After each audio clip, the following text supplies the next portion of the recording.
दोस्तों नमस्कार। HTET PYQ series में आप सभी का हार्दिक स्वागत है।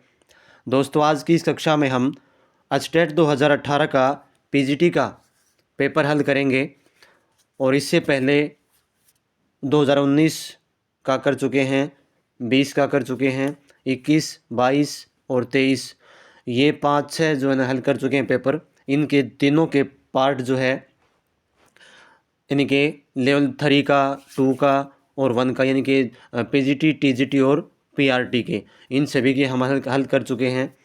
तो जो साथी नए जुड़े हुए हैं वो नहीं देखे हैं ये, तो वो क्लास जाके देख सकते हैं। तो आइए देखते हैं पहला प्रश्न हमारे सामने क्या है। वार्तनिक दृष्टि से अशुद्ध शब्द छांटिए। वार्तनिक दृष्टि से यानी कि अशुद्ध कौन सा है? तो प्राणी मात्र सही है बिल्कुल, कल ही जिक्र हुआ था इसका। यदि प्राणी को कुछ सोच रहे होंगे कि सर प्राणी को तो मात्रा बड़ी आनी चाहिए थी अनय में, नहीं, प्राणी अकेला लिखेंगे तो मात्रा बड़ी आएगी, नहीं तो प्राणी मात्रा में छोटी। उसी प्रकार से जैसे मंत्रिमंडल, मंत्री अकेला लिखेंगे तो मंत्री मात्रा बड़ी और मंत्रिमंडल लिखेंगे तो त्रय को मात्रा छोटी। आगे देखो कौन सा है आगे, संपर्कित यही गलत है भाई, क्योंकि इसमें अनुस्वार हो जाएगा, स के ऊपर आधा मैं नहीं आएगा, अनुस्वार हो जाएगा, तो यही गलत है। अभिजात्य, अभिजात प्लस से प्रत्यय जुड़ा तो अभिजात्य बन गया। कार्यवाही, कार्यवाही ये भी सही है बिल्कुल। तो आप सोचते होंगे सर ये कैसे सही होगा? क्योंकि एक तो कार्यवाही ये होती है, कार्यवाही, और एक ये है, ये भी सही है, ये हिंदी का शब्द है अपना प्रोसीडिंग जिसको बोलते हैं इंग्लिश में, और ये उर्दू का शब्द है, उर्दू में ऐसे ही लिखी जाती है कार्यवाही। ठीक है, तो इसमें ऑप्शन नंबर 2 सही हो जाएगा क्योंकि यही गलत है। आगे देखो, संधि की दृष्टि से असंगत विकल्प चुनिए। तो देखो कौन सा है, कौन सा ठीक नहीं है। तोय प्लस धार, तोया धार, नहीं ये नहीं होगा, एक मिनट भाई, गलत है ये। विश्व प्लस मित्र, विश्वामित्र, हाँ ऐसे ही होता है क्योंकि वर्णागम संधि है ये। मुसल प्लस धार, मूसलाधार सही है। सत्य प्लस नाश, सत्यानाश, ये भी सही है क्योंकि वर्णागम संधि होती है ये, लगभग स्वर संधि का ही एक भेद मान लो इसको, वैसे तो अलग होती है लेकिन स्वर संधि में आती है। तो इसमें तोय प्लस धार, तोया धार ये नहीं होगी, ये गलत हो जाएगी।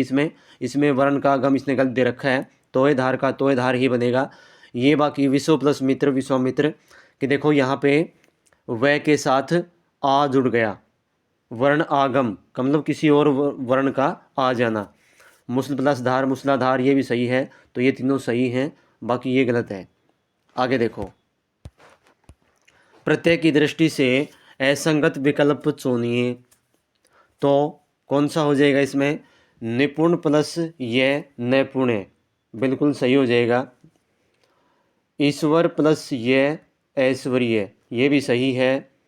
भगिनी प्लस ये भागिने, भगिनी प्लस ये भागिने, इसमें ये प्रत्यय नहीं आएगा भाई, इसमें ये प्रत्यय नहीं आता, भागिने में आएगा ए प्रत्यय, ए प्रत्यय जुड़ जाएगा। भगिनी प्लस ए, ये गलत है। विशिष्ट प्लस ये वैशिष्ट, ये भी सही है। तो इसमें कौन सा ऑप्शन हो गया सही? ऑप्शन नंबर 3 सही हो जाएगा इसका, क्योंकि इसमें ए प्रत्यय आएगा न कि यह प्रत्यय। आगे देखो, अगला प्रश्न देखिए कौन सा है।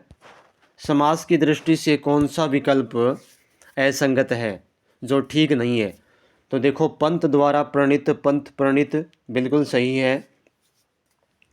पवन से चलने वाली चक्की, पंचक्की, पंचक्की, पंचक्की होती है भाई पानी से चलने वाली चक्की, ये नहीं आएगा, पवन नहीं आएगा, ये गलत है, इसका विग्रह गलत दे रखे हैं। वह जो चक्षु से श्रवण करे, चक्षु श्रवा, यानी कि जो उसको सांप बोला गया है, सांप कहते हैं, बहुब्रीहि समास में आ जाएगा ये भी सही है। समाचार के लिए पत्र, समाचार पत्र, ये संप्रदान पुरुष में आ जाएगा, ये भी सही है।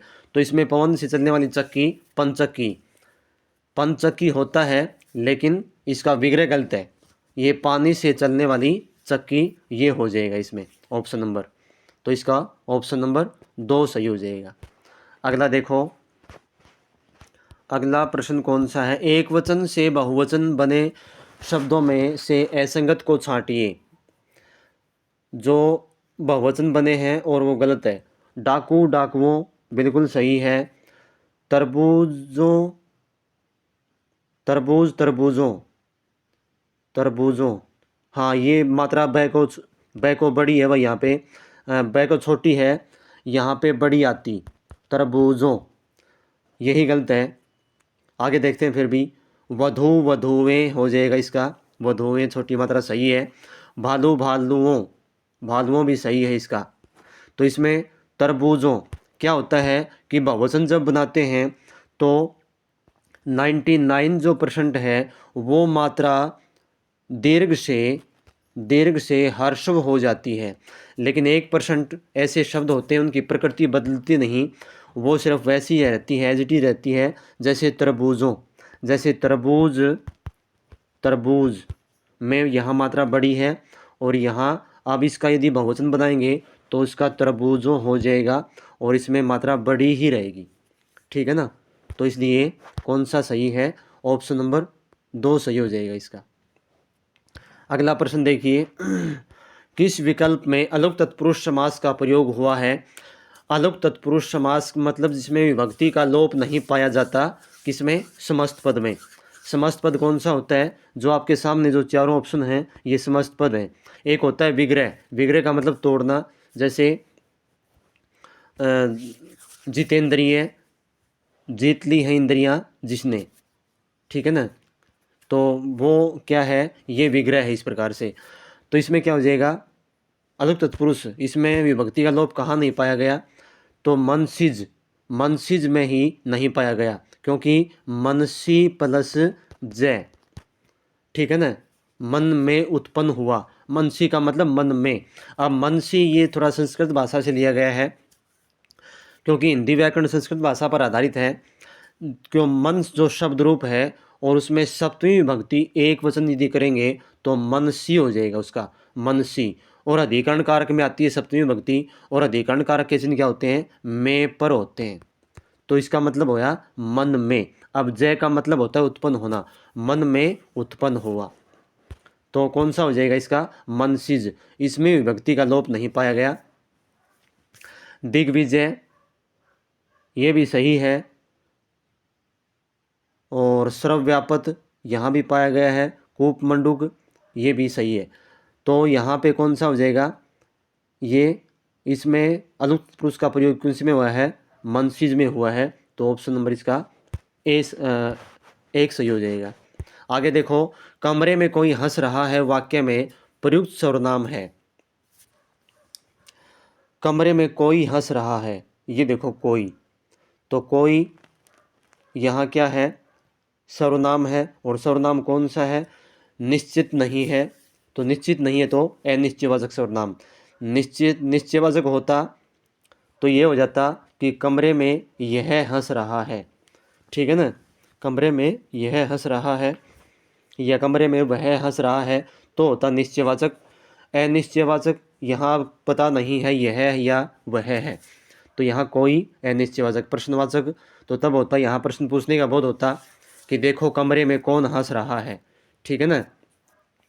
पुरुषवाचक ये है, वह है, उसका, उसकी, ये आता है, ये भी नहीं है। तो ऑप्शन नंबर कौन सा हो जाएगा इसमें, ऑप्शन नंबर 2 सही हो जाएगा आंसर। अगला प्रश्न देखिए, विशेषण पदों के विकारक तत्व कौन कौन से हैं। तो विशेषण पदों के विकारक का मतलब विकारी और अविकारी जो पढ़ते हो, जिनमें विशेषण पदों में जिनके कारण बदलाव हो जाता हो, तो कौन से हैं वो, लिंग वचन बिल्कुल होते हैं, हो सकता और भी हो।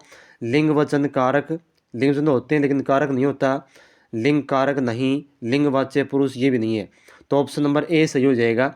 अब विकारक कैसे होते हैं तत्व देखो, जैसे मैं एक वाक्य बोलता हूँ कि भाई यह गिलास छोटा है, यह गिलास छोटा है, ठीक है ना, छोटा। अब क्या देखो, ये गिलास के साथ इसका जो है ना मतलब क्या जुड़ गया, इसका सब जुड़ गया, ये इसके साथ इसकी अटैचमेंट हो गई। छोटा, अब इसका छोटा का बहुवचन बनाएंगे, छोटा का यदि बहुवचन बनाएंगे तो क्या हो जाएगा, छोटे। ये गिलास छोटे हैं, हो गया। छोटा क्या है, विशेषण है यहाँ पे, ठीक है ना, छोटा विशेषण है और छोटा का बहुवचन बनाया हमने तो छोटे बन गया। तो इसलिए विकारक तत्व, इसमें विकार उत्पन्न हुआ या नहीं हुआ, ऐसे होते हैं। अब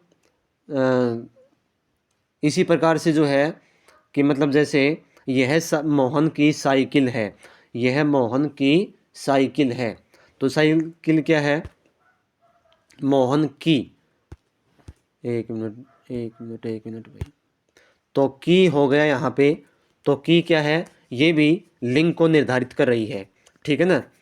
तो क्या हो जाएगा, मोहन की साइकिल बड़ी है, इस प्रकार से बड़ी। तो बड़ी, बड़ी का मतलब यदि साइकिल स्त्रीलिंग है तो क्या हो जाएगा, यहाँ भी क्या बनेगा, इसमें इसके लिंग में बदलाव हो गया। तो क्या है, लिंग और वचन में यदि बदलाव होता है विशेषण के पदों में लिंग और वचन के कारण जो है बदलाव होता है, तो लिंग और वचन इसका विकारक तत्व हो गए। आगे देखो, अगला प्रश्न क्या है, किस शब्द में वर्णागम व्यंजन संधि का प्रयोग हुआ है। वर्णागम वही आ गया जो पहले संधि पूछी थी, किसी और वर्ण का मिलना। तो देखो, इसमें श्री छाया इसमें हुआ है, इसमें किसका, च का आगम हो गया, क्योंकि छ से पहले क्या आता है, यदि च की जरूरत पड़ती है तो आधा च आता है उसमें। और क्या आएगा, देखो प्रच्छन्न, यहाँ भी प्रच्छन्न, च का आगम हो गया छ और प्र के बीच में। मृच्छकटिक, मृच्छकटिक यहाँ नहीं आएगा भाई, इसकी तो संधि विच्छेद होती है मृद प्लस शक्टिक, शक्टिक, मृद प्लस शक्टिक। मृद मतलब मिट्टी की और शक्टिक गाड़ी, मृच्छकटिक का मतलब होता है मिट्टी की गाड़ी। अब यहाँ द का और श का ये कैसे बना, तो ये मैंने बताया भी था एक बार। क्या होता है कि यदि त या द के बाद सलगम वाला स आ जाए, त या द के बाद सलगम वाला स आ जाए तो क्या बन जाएगा, त और द का द बन जाएगा च और श का बन जाएगा छ, ठीक है। उसी प्रकार से में देखो मृद प्लस कटिक शक्टिक का क्या हो जाएगा, मृच्छकटिक बन गया। तो इसमें वर्णागम संधि का व्यंजन संधि का प्रयोग नहीं हुआ है। मातृ छाया यहाँ भी हुआ है, मातृ छाया, श्री प्लस छाया श्री छाया, प्र प्लस छन्न प्रछन्न, यहाँ आधा च का प्रयोग हुआ है, लेकिन ऑप्शन नंबर 3 में इसका सही उपयोग नहीं हुआ है, इसलिए कौन से हो जाएगा, ये वर्णागम संधि नहीं है, ये व्यंजन संधि रहेगी। आगे देखो, यह बालिका फूल से भी कोमल है, उक्त वाक्य विश्लेषण की दृष्टि से किस अवस्था का वाचक है। अब विशेषण की 3 अवस्थाएं होती हैं, कौन कौन सी, एक सामान्य अवस्था, एक उत्तरावस्था, एक होती है उत्तमावस्था। तो फूल से भी कोमल है, यहाँ एक के साथ तुलना की गई है, तो यहाँ क्या हो जाएगा, मूलावस्था तो है नहीं, उत्तरावस्था हो जाएगी, जिसको इंग्लिश में बोलते हैं कंपैरेटिव डिग्री। और एक होती है उत्तमावस्था। उत्तमावस्था में क्या होता है कि जैसे यह बालिका सबसे सुंदर है, ऐसे, यानी कि सभी को टॉप करके जो मतलब आता है रिजल्ट, वो उसमें कौन सी होती है, उत्तमावस्था, सुपरलेटिव डिग्री जिसको बोलते हैं इंग्लिश में, वो वाला। तो विशेषण की 3 अवस्थाएं होती हैं, तो इसमें कौन सा हो जाएगा, उत्तरावस्था का बोध हुआ इसमें, तो ऑप्शन नंबर 2 सही हो जाएगा। आगे देखो, निम्नलिखित में से किस विकल्प में स्त्रीलिंगवाचक शब्द है। स्त्रीलिंगवाचक शब्द, तो आंसू, आंसू भी नहीं है स्त्रीलिंग, कि जैसे उसके आंसू गिर रहे हैं। टेसू, टेसू का फूल बड़ा गजब का होता है, तो ये टेसू एक प्रकार का फूल होता है, ये भी पुल्लिंग में आता है। रतालू, रतालू एक जैसे बेल वाला पौधा होता है, जैसे शकरकंद होता है, उसी प्रकार से जैसे रतालू का पौधा बड़ा सुंदर दिख रहा है, इस प्रकार से ये भी पुल्लिंग में है। ससुराल, ससुराल स्त्रीलिंग में आ जाएगा, जैसे उसकी ससुराल बहुत दूर है, उसकी, तो यहाँ क्या हो जाएगा, ऑप्शन नंबर 4 सही हो जाएगा। आगे देखो, कर्ण कारक युक्त वाक्य चुनिए जिसमें कर्ण कारक हो का बोध होता हो। कानों सुनी बात सत्य होती है, कानों सुनी बात सत्य होती है।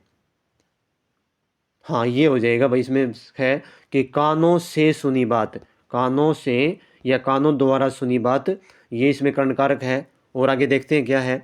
वे सिनेमा देखने गए, वे सिनेमा देखने गए नहीं है इसमें तो नहीं। ललिता गुरुजी से कथक सीखती है, से सीखती है आपादान कारक, सीखने का मतलब जहाँ बोध होगा आपादान कारक होगा। इस साहसी छात्र ने एक बच्चे को नदी में डूबने से बचाया, डूबने से बचाया। मैंने बताया था एक बार शायद 2-3 क्लास पहले कि जहाँ बचाना और रक्षा करना और डरना, ये जहाँ बोध होगा वहाँ भी कौन सा होगा, अपादान कारक होगा। तो यहाँ कौन सा हो जाएगा, ऑप्शन नंबर 1 सही हो जाएगा, इसमें कर्ण कारक का प्रयोग हुआ है। आगे देखो, अगला देखिए क्या है प्रश्न। वर्ण विचार की दृष्टि से असंगत विकल्प चुनिए। वर्ण विचार से पूछा गया है प्रश्न ये। तो देखो जो गलत है, एक ही स्थान से उच्चारित दो सवर्ण स्वरों के योग से निर्मित स्वर उत्पत्ति के आधार पर दीर्घ स्वर कहलाते हैं।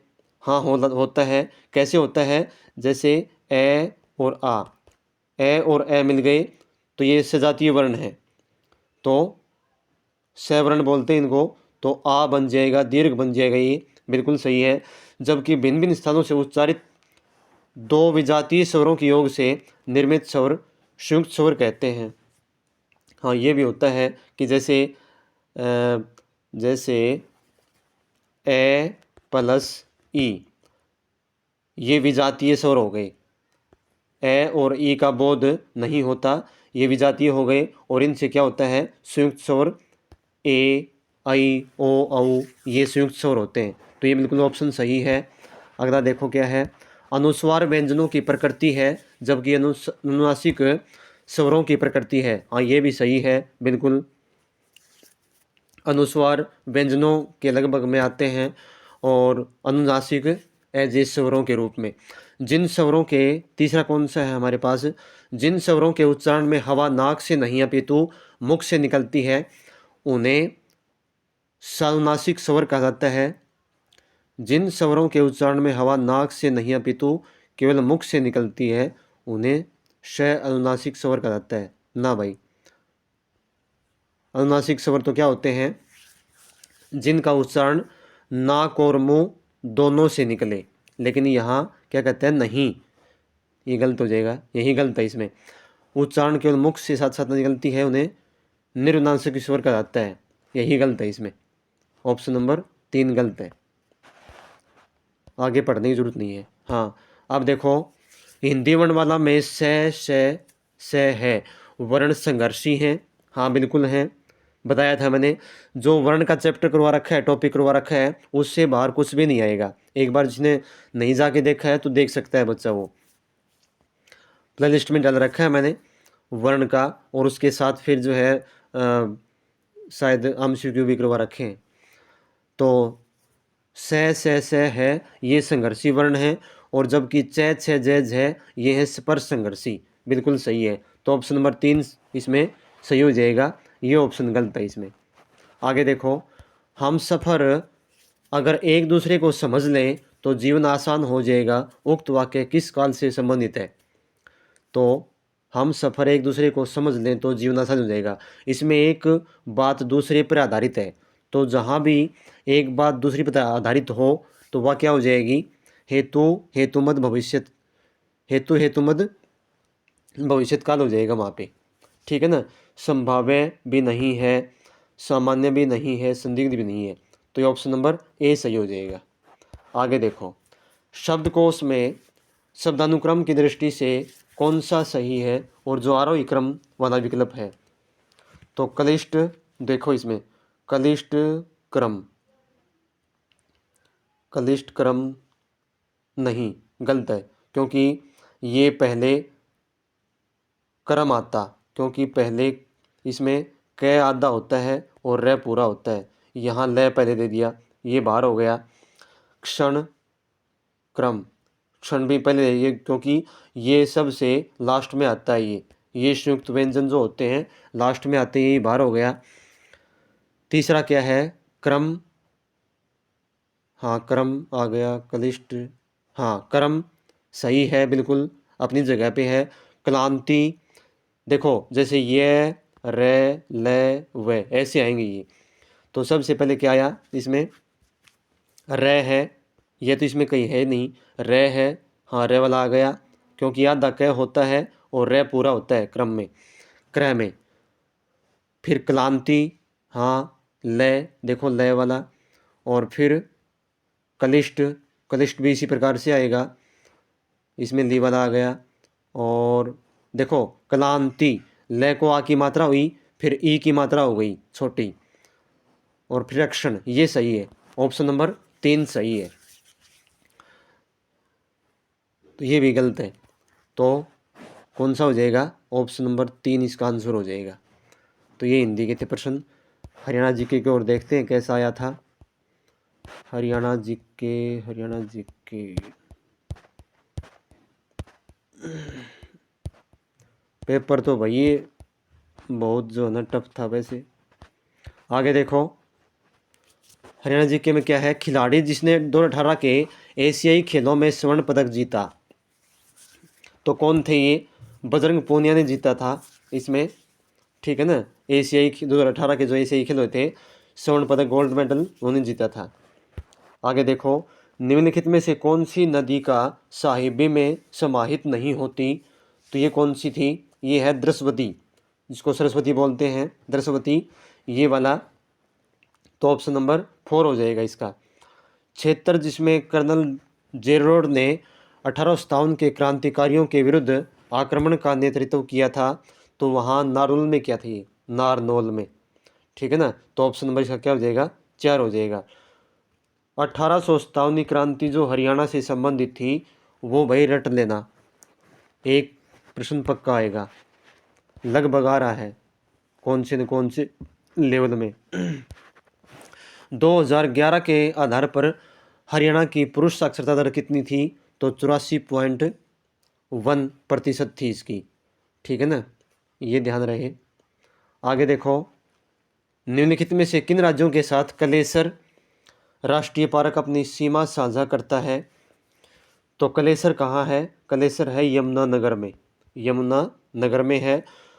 तो यमुनानगर की सीमा किस किस से लगती है, हिमाचल प्रदेश से भी लगती है भाई, उत्तराखंड, हाँ उत्तराखंड से भी लगती है, राजस्थान से नहीं लगती, पंजाब से भी नहीं लगती, पंजाब से नहीं लगती। तो क्या है, तो पंजाब से थोड़ा सा हिस्सा लगता है मेरे ख्याल से, लेकिन इसने पूछा है कलेसर राष्ट्रीय पार्क, कलेसर पूछा इसने, तो कलेसर तो क्या है, ये हिमाचल प्रदेश और उत्तराखंड, ये हो जाएगा इसमें, एक और दो ऑप्शन, ये वाला दूसरा, ठीक है ना, ये हो जाएगा।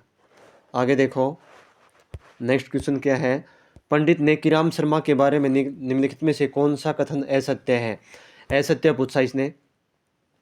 पंडित नेकीराम शर्मा ने तिलक के होम रूल आंदोलन में महत्वपूर्ण भूमिका निभाई थी। असहयोग आंदोलन के दौरान उन्होंने भिवानी में गांधी जी की एक जनसभा का आयोजन किया था, हाँ किया था। उन्होंने भिवानी से एक साप्ताहिक संदेश प्रकाशित किया था, बिल्कुल किया था। 1952 से 56 तक वे राज्यसभा के सदस्य रहे, ये गलत है भाई, ये गलत है। 1956 में तो उनकी मृत्यु ही हो चुकी थी, तो ये गलत हो जाएगा इसमें। और पंडित नेकीराम शर्मा कहाँ से थे, भिवानी जिले के कलंगा जो गांव है, केलंगा, वहाँ से थे ये, ध्यान रहे इस बात का।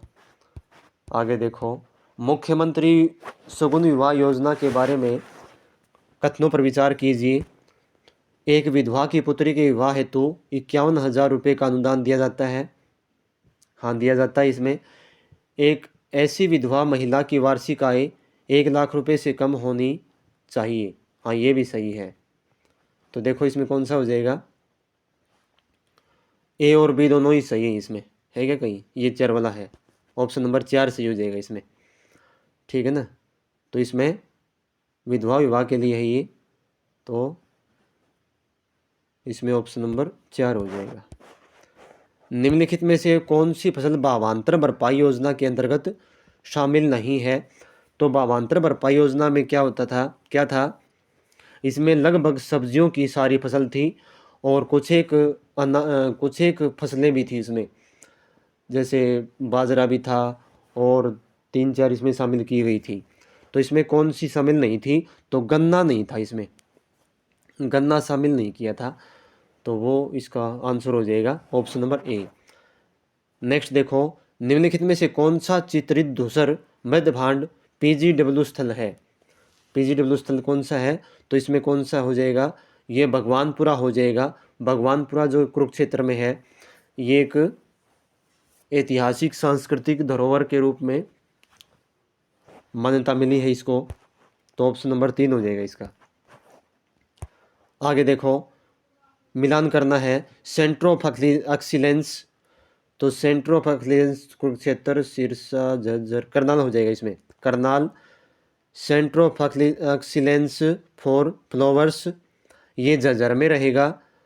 और centre of excellence for fruits, ये सिरसा में है ये।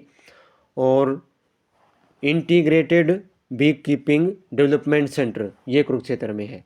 तो इसमें कौन सा हो जाएगा, 4, 3, 2, 1 ऐसे हो जाएगा इसमें। ए का 4 और फिर बी का 3, सी का 2, डी का 1 ऐसे हो जाएंगी।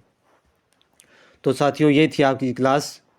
उम्मीद करता हूँ कि अच्छी लगी होगी। अपने साथियों को शेयर करें। जो साथी नए जुड़े हैं आज, वो क्लास को सब्सक्राइब कर लें और लाइक भी कर दिया करो भाई बीच बीच में। तो मिलते हैं जल्द ही एक नई कक्षा में। धन्यवाद। जय हिंद, जय भारत।